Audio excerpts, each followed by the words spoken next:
नमस्कार मित्रांनो, स्वागत आहे आपल्या मिनी ब्लॉग मध्ये. तर सकाळी उशीर झाला होता कामाला जायला, तर पटकन निघालो. बोललो गाडीला चावी लावली, बोललो आता पटकन जावं, कारण मला ऑलरेडी उशीर झालाय आणि पाऊस पण उघडला होता. आणि आपल्या गावचं वातावरण म्हणजे काय बोलायलाच नको.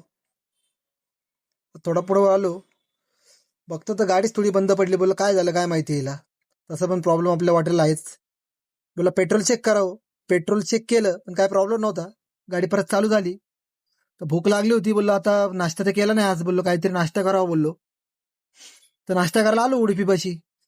आलो तर बघतो तर कॉलेज सुटलं होतं. बोललो आता या गर्दीमुळे बोललो काय नाश्ता भेटतो का नाही काय माहिती नाही.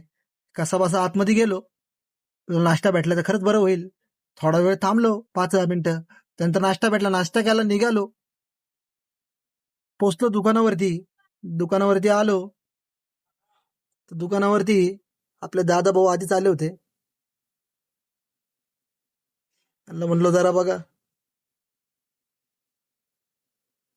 त्यानंतर कस्टमर आले, कस्टमरला बसवायची होती ग्लास. कस्टमरच्या मोबाईलला ग्लास दिली बसवून.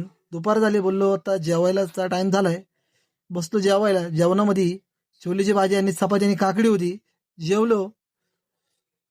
आता कस्टमर नाही आणि त्यामध्ये आज आपला एक पण मोबाईल विकला गेला नाही. चालायचं मित्रांनो, सगळे दिवस सारखे नसतात. काही हरकत नाही, पण आपल्या चॅनलला सबस्क्राईब करायला विसरू नका तुम्ही. पुढच्या ब्लॉगमध्ये आपण भेटूयात.